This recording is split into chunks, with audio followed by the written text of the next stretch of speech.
Hello. Here in these lectures, we'll be studying deductive logic. Deductive logic is, as the name suggests, the study of deductive arguments. But what is a deductive argument? Deductive arguments are characterized by their aim, and their aim is the following.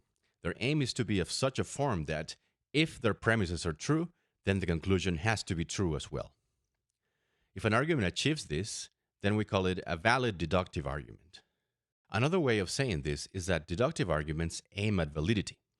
So, a valid argument is one in which the truth of the premises guarantees the truth of the conclusion. In contrast, an invalid argument is one in which the truth of the premises does not guarantee the truth of the conclusion. In such arguments, the conclusion does not follow with strict necessity from the premises, even though it might be claimed to. We said that a valid argument is one in which the truth of the premises guarantees the truth of the conclusion. There are other more or less equivalent ways of expressing the same point. For instance, we might also say that in a valid argument, the conclusion follows from the premises, or that in such an argument, the conclusion is a logical consequence of the premises, or that the conclusion is implicitly contained in the premises. We might also say that valid argument forms are truth-preserving. All of those formulations are correct. However, there is one that is going to be particularly helpful for us, since it suggests particular ways of going about finding whether a particular argument is valid or not. The definition is the following. An argument is valid if and only if, whenever the premises are true, the conclusion must be true as well. There are two elements here that are worth keeping in mind. The first one is that the right side of the definition is expressed as a condition. Whenever the premises are true, then the conclusion must be true as well. This is the same as saying, if the premises are true, then the conclusion must be true. Notice the big if. A valid argument does not have to have premises that are actually true, as we'll see in a moment. What is required is that if the premises are true, then the conclusion has to be true as well. The second thing to bear in mind is that in a valid deductive argument, the link between the premises and the conclusion is very tight. It says that if the premises are true, then the conclusion must be true. It doesn't say that the conclusion may be true or that it is likely to be so. No, it says that it has to be true. This is what we mean when we say that in a valid deductive argument, the truth of the premises guarantees the truth of the conclusion. Here's an example that will help you visualize the notion of validity. There's an argument, premise 1, all tigers are mammals. Premise 2, Al is a tiger. Conclusion, therefore Al is a mammal. Is this argument valid? Remember that an argument is valid if and only if, whenever the premises are true, the conclusion must be true as well. So let's put that to the test here.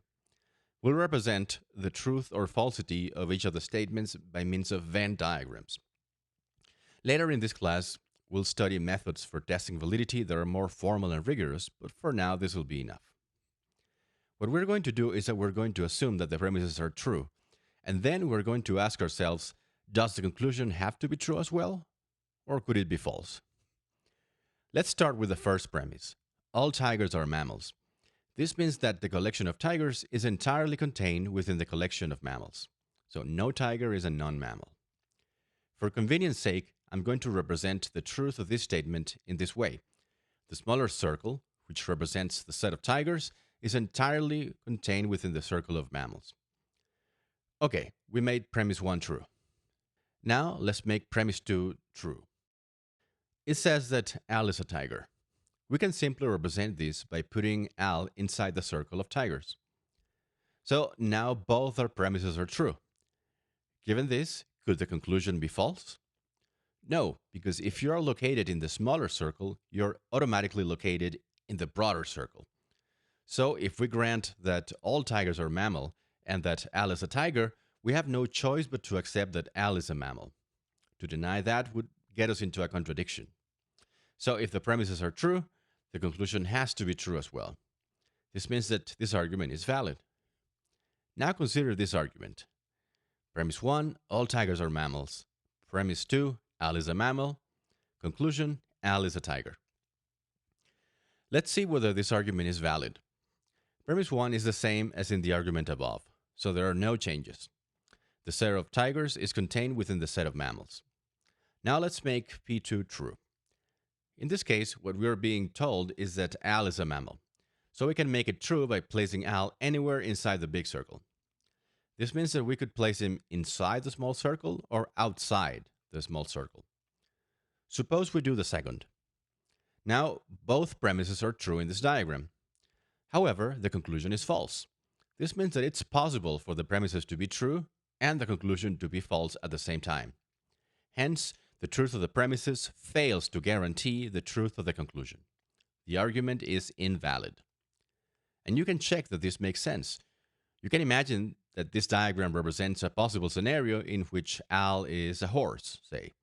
So both premises are true, but the conclusion is false because Al is a horse, not a tiger.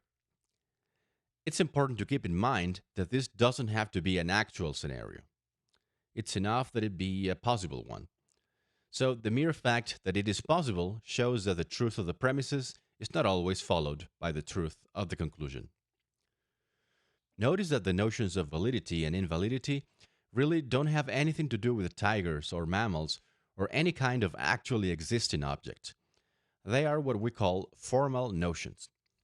Validity is something that applies to argument forms, regardless of their content. To see this, let's go back to our first argument. P1, all tigers are mammals. P2, Al is a tiger. Conclusion, Al is a mammal. Now, wherever the word tiger occurs, we're going to substitute it with the letter T.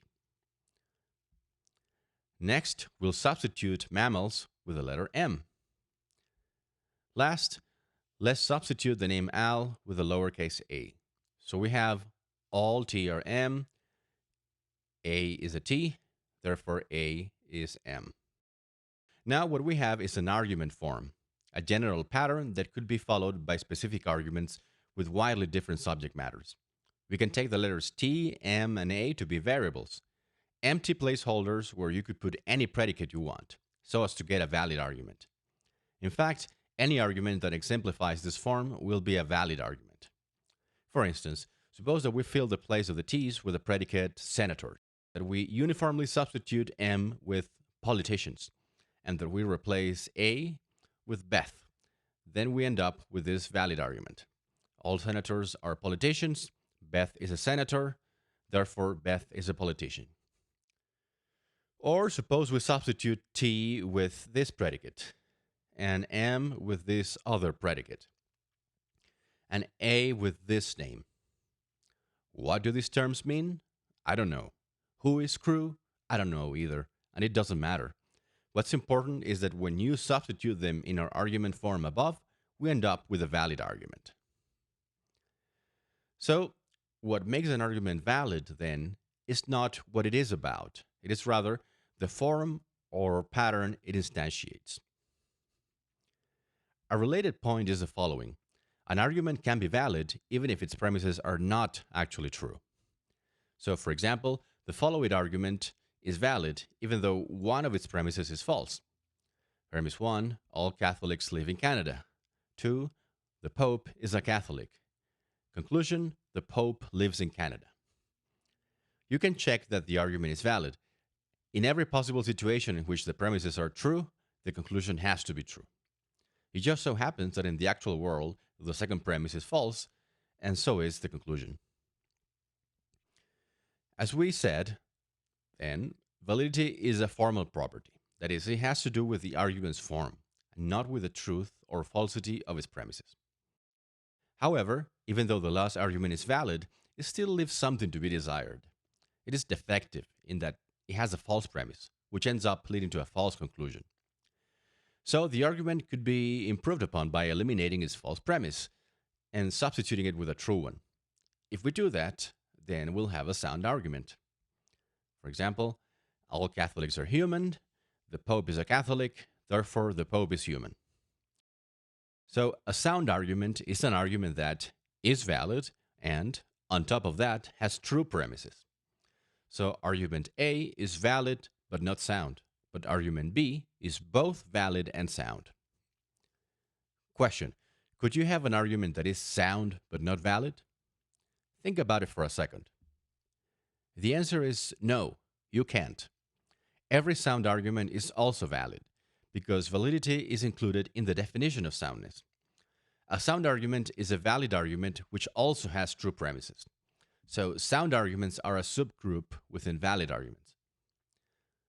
Another fact that follows from the definition of soundness is that every sound argument must have a true conclusion. Can you see why? Yet another notion that is helpful in understanding validity and invalidity is the notion of a counterexample.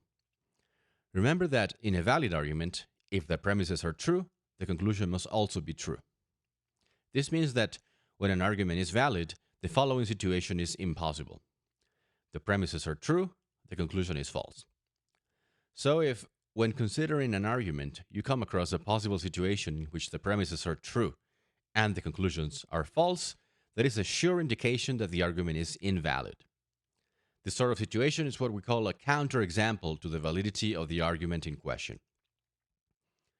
So, a counterexample to an argument is a possible situation in which the argument's premises are true and its conclusion is false. We can say then that an argument is valid if and only if it has no counterexamples. To see how this works, consider this argument. All philosophers know ancient Greek. Al is not a philosopher. Therefore, Al doesn't know ancient Greek. A counterexample could be the following. Imagine a fictional world in which all philosophers know ancient Greek. Such a world is, as I said, fictional. But as far as I know, it's not impossible. Now, suppose further that in the same world, Al is not a philosopher. So, we've made premises 1 and 2 true. Does that force us to accept the conclusion as well? No, it doesn't. To see that, let's add the third element that makes our counterexample complete. Suppose that Al is a classics professor who happens to specialize in ancient Greek. In this scenario, the premises of the argument are true, while the conclusion is false. So this is a counterexample to the argument, and it shows that the argument is invalid. Now compare with this argument. All philosophers know ancient Greek. Al is a philosopher. Therefore, Al knows ancient Greek. Here, if you make both premises true, you have to accept the conclusion. There's no way around it. So this argument has no counterexample, and in consequence, it is valid. Last, let's discuss inductive arguments. There are other arguments that we could consider good, but which do not meet the standard of deductive validity. These are what we call inductive arguments. The difference between deductive and inductive arguments lies in the link that we want to establish between the premises and the conclusion. In a deductive argument, if the premises are true, then the premises must be true. In a good inductive argument, the truth of the premises does not necessarily guarantee the truth of the conclusion, but it makes it likely or reasonable to believe. Consider this argument. The sun has come out today, yesterday, and every day before that. Therefore, the sun will come out tomorrow. Given the truth of the premise, it is extremely unlikely that the conclusion would be false. But unlikely is not the same as impossible. It's at least conceivable that some astronomical event could happen between today and tomorrow that would make the conclusion false. So, a counterexample could be a possible situation in which, although the sun has come out every day before today, it won't come out tomorrow because it will explode before that. So this argument isn't valid, strictly speaking, since it has a counterexample. Nevertheless, it is good when evaluated with respect to inductive as opposed to deductive arguments. When an argument's premises make the conclusion likely, or at least reasonable, we say that the argument is inductively strong. In fact, although validity is a black and white yes or no affair, strength comes in a continuum. An argument can be stronger or weaker depending on how likely it makes its conclusion. So strength is the inductive counterpart of validity. And there is also a notion that corresponds to that of soundness. A strong inductive argument with true premises is called a cogent argument. Okay, this is all for this video. Bye.